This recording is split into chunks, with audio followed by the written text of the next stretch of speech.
मग रायगड का बघायचा? तर रायगड यासाठी बघायचा, मध्यंतरी पुतळा पडला मालवण मधला छत्रपती शिवरायांचा. का पडला? कारण आपण आपल्या पोरांना कधी इतिहास दावलाच नाही.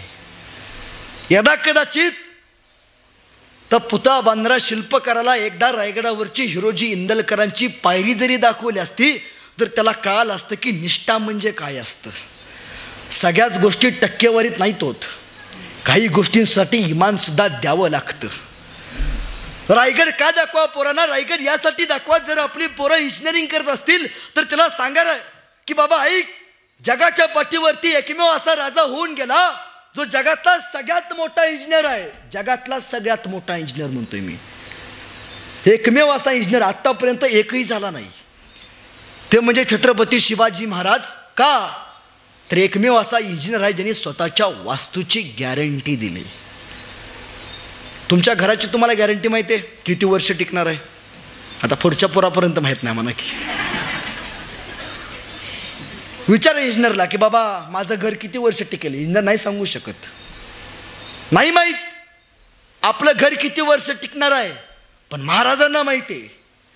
रायगडावरती गेल्यावरती महाराजांच्या समाधीपाशी उभा राहायचं आणि पाठीमागच्या बाजूला बघायचं, भिंतीवरती एक शिलालेख आहे. 392 वर्षापूर्वी छत्रपती शिवरायांनी रायगडचं वॉरंटी कार्ड तिथं छापले. महाराज काय म्हणतात? दगडात कोरला शिलालेख आहे, कधी गुगलवरती कार्यक्रम सुटल्यानंतर सर्च करा. महाराज त्या शेवटचं वाक्य आहे. महाराज त्या वाक्यात म्हणतात, याव चंद्र दिवा करोती. म्हणजे काय? जोपर्यंत पृथ्वी तळावरती चंद्र आणि सूर्य असेल तोपर्यंत रायगडावरचा पत्थर आणि पत्थर आणि रायगडावरची प्रत्येक वास्तू टिकेल. कुठपर्यंत? चंद्र आणि सूर्य असेल तोपर्यंत. मग हे कोणाच्या जीवावरती वॉरंटी दिली हो महाराजांनी? तुमच्या आणि माझ्या जीवावरती वॉरंटी दिली. महाराजांना माहिती आहे माझ्या नंतर सुद्धा अशी पिढी जन्माला येईल की या गडकिल्ल्यांसाठी स्वतःला समर्पित करायला मागं पुढं बघणार नाही. रायगड अनेक गोष्टीसाठी बघायचा. रायगडावरती गेल्यावरती आपण महाराजांचा राजदरबार बघतो. रायगडावरती गेल्यावरती आपण महाराजांची राजसदर बघतो, महाराजांचं समाधीस्थळ बघतो. पण रायगडावरती गेल्यावरती आणखीन एक गोष्ट बघायची. 392 वर्षापूर्वी छत्रपती शिवरायांनी रायगडावरती शौचालय बांधले. विष्टेचं डिकम्पोजिशन कसं करायचं याचं तंत्र जगात पहिल्यांदा फक्त एकाच राजानं शोध लावला, ते म्हणजे छत्रपती शिवाजी महाराज. अमिताभ बच्चनचा घसा बसला हर घर शौचालय, हर घर शौचालय करून करून करून. पण शौचालयाची गोष्ट आपल्या डोक्यात गेली नाही. पण महाराजांनी त्यावेळी शौचालय बांधले. तुम्ही म्हणा सोपं आहे, भिंतीवरती जमिनीवरती कोणी बांधतं? नाही हो, महाराजांनी समुद्रात सुद्धा शौचालय बांधले. सिंधुदुर्ग किल्ला कधीतरी बघून या. सिंधुदुर्ग किल्ल्यावरती महाराजांनी शौचालय बांधले आणि विष्टेचं डिकम्पोजिशन पाण्यात कसं करायचं याचं तंत्र तुम्हाला सिंधुदुर्ग किल्ल्यावरती बघायला मिळतं. रायगडावरती गेल्यावरती नगरखान्यापाशी एकानं उभा राहायचं आणि एकाला महाराजांच्या त्या मेघडंबरीपाशी उभा करायचं आणि नगरखान्यापाशी किती आवाजात बोला, मेघडंबरीपाशी स्पष्ट आवाजात ऐकू जातं. महाराजांनी त्यावेळी या अनेक गोष्टींचा शोध तुमच्या माझ्या समोर अभिमानानं स्वाभिमानानं उभा करून ठेवलाय. पण आम्ही कधी वाचत नाही. फोन नव्हते त्यावेळी, इकडे चोर आलेत मार मिस कॉल नव्हतं त्यावेळी. मग कसं कळायचं एखादा गड घेतलाय? कसं कळायचं? जर गड घेतला असला तर त्या गडावरती पांढरा धूर केला जायचा, याचा अर्थ की गड फतेह झालाय. आणि जर गड गेला तर किल्ल्यावरती काळा धूर केला जायचा, याचा अर्थ गड हारलेला आहे. जर समजा तानाजी मालुसरे यांनी कोंढाणा घेतला तर तिथं पांढरा धूर केला जायचा. कोंढाण्याचा पांढरा धूर आजूबाजूच्या सगळ्या गडकिल्ल्यांवरती दिसायचा. 365 गडकिल्ल्यांवरती 15 मिनिटाच्या आत बातमी जायची की किल्ल्यावरती नेमकं काय घडले. एकमेव राजा ज्याने शोध लावला ते म्हणजे छत्रपती शिवाजी महाराज. महाराज रडत नाही बसले. महाराजांनी प्रत्येक गोष्टीवरती नाविन्य शोधले. अहो, मिर्झा राजा जयसिंह नावाचा सरदार या स्वराज्यामध्ये आला आणि मिर्झानं रयत छळायला चालू केली. महाराजांना सरदार येऊन भेटायला लागले, सांगू लागले राजे काहीतरी करा, तो मिर्झा आया बहिणींच्या आबरू लुटतोय, काहीतरी करा महाराज. आणि महाराजांनी नाही वाटलं राजांना आपला मतदारसंघ वाचवावा, महाराजांनी तह करायचा ठरवला आणि तहात महाराजांनी 23 किल्ले बहाल केले. सगळं म्हटलं संपलंय आता, काय नाही या माणसाकडं, एवढे किल्ले जिंकले एका क्षणात घालून बसलाय, डोक्याची केस उपडून घेईल राजा, काय या माणसाकडं. ज्या माणसानं रानावनातल्या शेतकऱ्यांच्या पोरांच्या हातात तलवारी देऊन हिंदवी स्वराज्याचं स्वप्न बघितलं, त्या शिवाजी राजाचं हिंदवी स्वराज्याचं स्वप्न भंगलं पण संपलं नाही.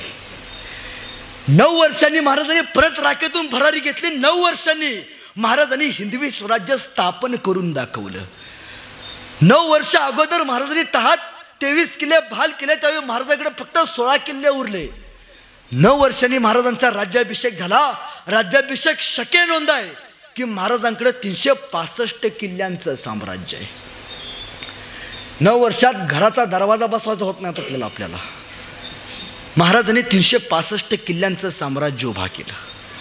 पण आता आमचं बिनासले हो, आता जरा काय झालं की घे कासरा कर आत्महत्या, कोण काय म्हणलं घे बाटली कर आत्महत्या, आत्महत्या कर, कार्यक्रम सुटल्यानंतर कर, कासऱ्याचं पैसे मी देतो, फक्त मरताना एकदा छत्रपती शिवाजी महाराज आठव बर का, मरताना एकदा तरी छत्रपती संभाजी महाराज आठव बर का, मग मरत. आज पोरांनो आपलं आयुष्य स्टेटस ठेवण्यात चाललंय. पोरांनो आयुष्यात स्टेटस ठेवत बसू नका. आयुष्यात स्वतःचं स्टेटस असं निर्माण करा की लोकांनी तुमचं स्टेटसला ठेवलं पाहिजे. 392 वर्षापूर्वी या महाराष्ट्राच्या मातीमध्ये असा एक राजा होऊन गेला, ज्या माणसानं स्वतःचं स्टेटस निर्माण केलं. 392 वर्ष होऊन गेली. आज इथली माणसं स्वतःच्या स्टेटसला त्या माणसाचं स्टेटस ठेवतात, the name of Chhatrapati Shivaji Maharaj. Status अशा पद्धतीने निर्माण झालं पाहिजे. आमच्या पोरांच्या अंगामध्ये रग नाही असं नाही, पण ताईनं आपण आपल्या पोरांच्या अंगामधली रग संपवली. आता जरा पानसळ भाग आहे आपल्याकडं, आया सरळ बोलत नाहीत पोरासनी, पण पुण्या मुंबईला जातो साहेब, बायका कशा कौतुक करतात पोरांचं. आमचा राहुल कोण नाही ना आता इथं, आमचा राहुलला कुणाच्या अड्ड्यात जात नाही, कुणाच्या मध्यात जात नाही, काय चाटायचं आहे काय त्याला, कुणाच्या अड्ड्यात जात नाही, कुणाच्या मध्यात जात नाही. जिजाऊ अशा म्हटल्या असत्या तर आमचा शोभाना कुणाच्या अड्ड्यात जात नाही, कुणाच्या मध्यात जात नाही. तो किल्ला, तो अफजल खान त्याच्याकडे वाकून सुद्धा बघत नाही. हिंदवी स्वराज्य उभा राहिलं असतं का. आऊसाहेबांनी सांगितलंय, राजे जावा आपल्या भावाचं संभाजी राजाचं उसनं फेडा महाराज. एका आईनं आपल्या पोराला सांगितले. तर झाला, तहात किल्ले बहाल केले ना. औरंगजेबानं महाराजांना एक पत्र पाठवलं की माझ्या 50व्या वाढदिवसाला तुम्ही मला भेटायला आग्र्याला आहे, त्याचा पण हॅपी बर्थडे. महाराज निघाले, पण त्यावेळी एसटी नव्हती, हाफ तिकीट नव्हते, त्यावेळी घोड्यावरनं बसून जायला लागायचं. आणि सोबत घेतलंय 9 वर्षाच्या संभाजी राजांना. आणि दोघं बापलेक आग्र्याकडे जायला निघाले. पण कधी प्रश्न पडलाय, जाताना बापलेक वाटेत काहीतरी बोलले असतील की, काहीतरी बोलले असतील. काय म्हणले असतील शिवाजी महाराज संभाजी राजांना, शंभूराजे कुरुंदवाडला 2 एकर घेऊन ठेवले आणि तू नेसुबाई निवांत राहा. नाही सांगितलं. सांगितलंय शिवरायांनी शंभूराजांना, शंभूराजे तुम्हाला वाटतं आतापर्यंत शत्रू तुमच्या छाताडावरती आले आहेत, शंभूराजे इथून पुढे शत्रू तुमच्या पाठीवरती वार करणारे असणार आहेत. शंभूराजे आतापर्यंत तुम्ही तुमच्या बापाचा पराक्रम बघितलाय, पण शंभूराजे इथून पुढे तुम्ही तुमच्या बापाचा स्वाभिमान बघा. एका बापानं आपल्या पोराला सांगितले.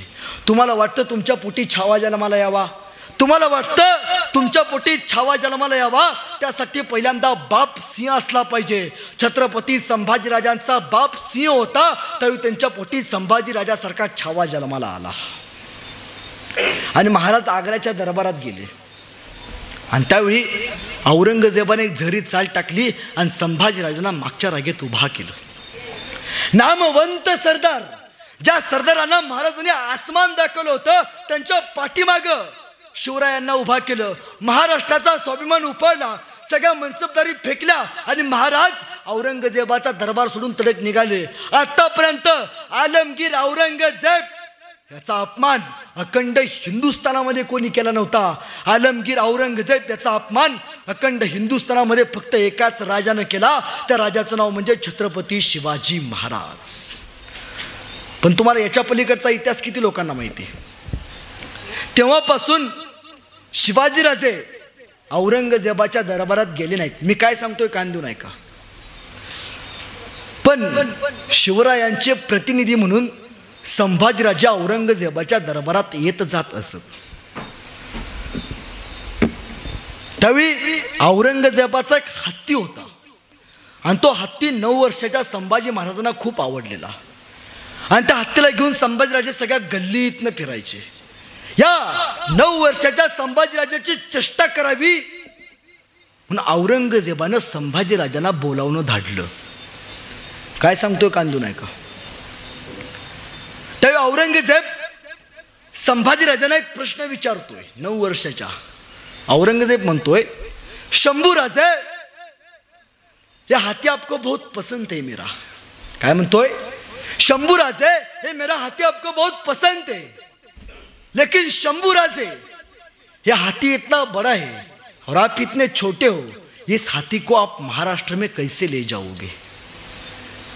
शंभूराजे मेरा हाथी आपको बहुत पसंद है, लेकिन शंभूराजे हाथी इतना बड़ा है और आप इतने छोटे हो, इस हाथी को आप महाराष्ट्र में कैसे ले जाओगे? एवढे एवढे से शंभूराजे औरंगजेबाच्या डोळ्यात डोळे घालून सांगतात, अरे औरंगजेब ये तो जानवर है.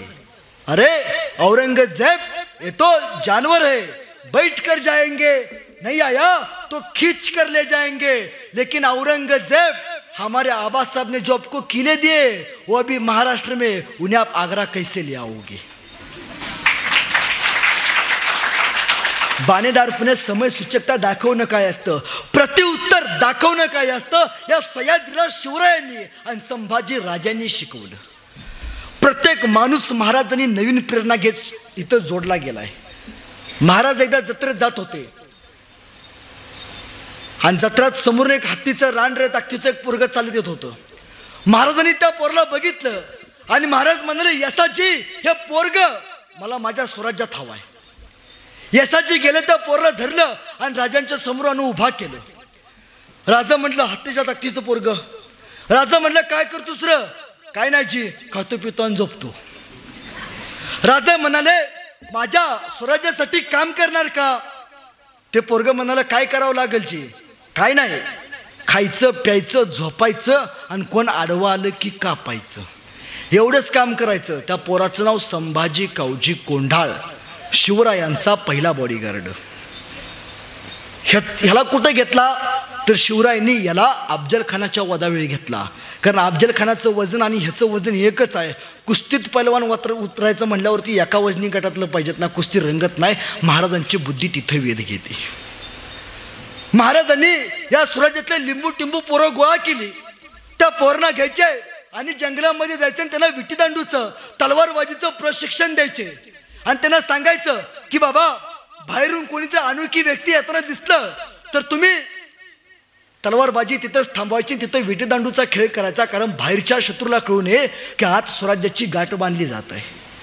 एकदा बाहेरून भरच नाईक येत होते.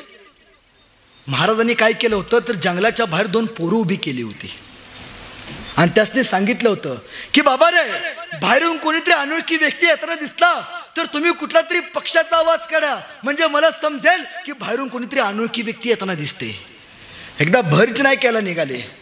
जंगलाच्या बाहेर उभा केल्या 2 पोरांनी हुबेहूब मोराचा आवाज काढला. महाराजांना कळलं कोणीतरी अनोळखी व्यक्ती येत आहे. महाराजांनी तलवारबाजीचं प्रशिक्षण तिथंच थांबवलं आणि तिथं विटीदांडूचा खेळ चालू केला. नाईक आत आले. भरज नाईकांनी महाराजांना मुजरा केला आणि भरज नाईक म्हणतात महाराजांना, महाराज मला तुमच्या स्वराज्यात संधी द्याल का? महाराज म्हणाले, काय करतोस? काय नाही जी, वेषांतर करतो.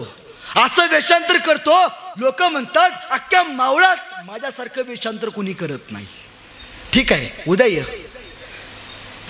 पाठवला माघारी.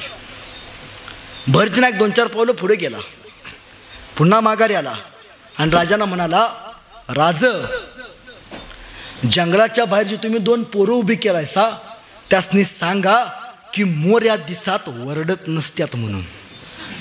एवढंच वाक्य त्याचं ऐकलं. त्याला महाराजांनी गुप्तहेर खात्याचा प्रमुख केला. त्याचं नाव भरजी नाईक. या भरजी नाईकांनी महाराजांच्या प्रत्येक संकटात नव्हे, महाराजांच्या प्रत्येक मोहिमेमध्ये प्रथम नेतृत्व केले. अहो सुरत बदसुरत करून टाकली. आता काही नेते म्हणाले की बाबा सुरत लुटली नव्हती. एकदा नाही रे, महाराजांनी सुरत 2दा लुटली होती. भरजी नाईकांना अगोदर माहिती होतं की सुरत्यात कुठं किती पैसा आहे. भरजी नाईकांनी एवढी गुप्त बातमी काढली होती की ज्यांचे वाडे, ज्यांच्या वाड्याच्या खाली पैसा, त्यांना सुद्धा माहिती नव्हतं आपल्या वाड्याच्या खाली किती पैसा आहे. हे भरजी नाईकांना माहिती होतं. आपण आपल्या घरामध्ये एक पोस्टर बघतो महाराजांचं, राज्याभिषेक सोहळ्याचं. त्यात एक इंग्रज अधिकारी आहे जो महाराजांना मुजरा करतोय. तो इंग्रज अधिकारी असं म्हणतोय की ज्यावेळी मी राज्याभिषेकाला आलो काही महाराजांच्या शेजारी एक माणूस उभारला होता. हा तो माणूस, जो माणूस 2 महिने अगोदर आमच्या वाकारीच्या इंग्रजांच्या शेजारी भीक मागत होता. आम्ही आमच्या खिशातला पैसा काढून ह्याला भीक टाकली आणि काही दिवसात ह्यानं अख्खी सुरत भिकारी करून टाकली. हा दुसरा तिसरा कोणी नव्हता. हा स्वराज्याचा गुप्तहेर भरजी नाईक होता.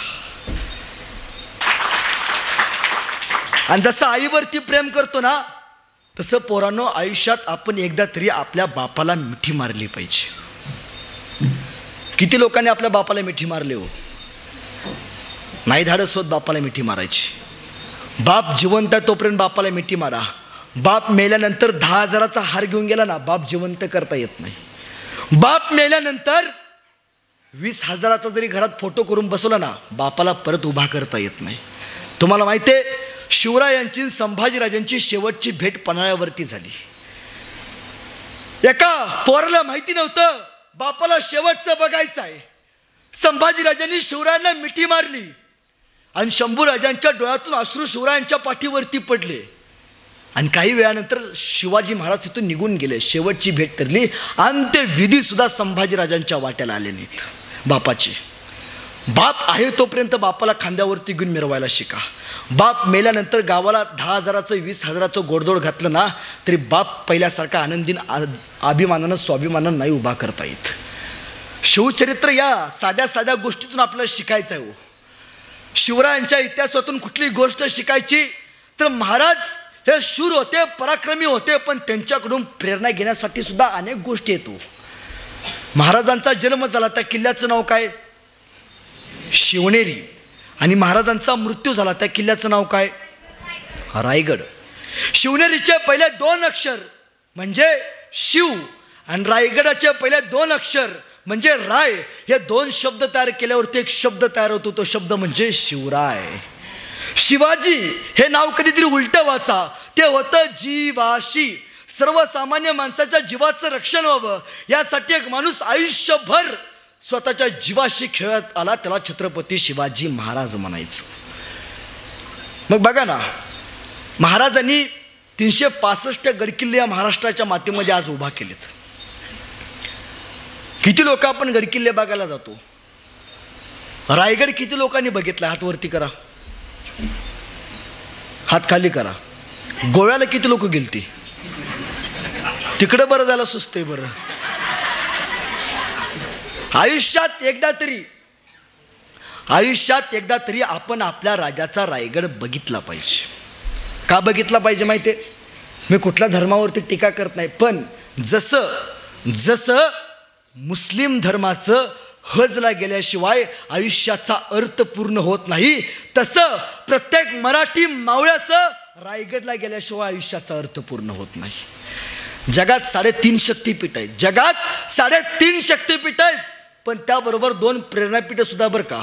पहिलं प्रेरणापीठ ते म्हणजे रायगडावरची छत्रपती शिवरायांची समाधी आणि दुसरं प्रेरणापीठ ते म्हणजे वडूबुद्रुक तुळापूरला असलेली छत्रपती संभाजी राजांची समाधी. तिथे गेल्याशिवाय आयुष्याचा अर्थ पूर्ण होत नसतोय गड्या.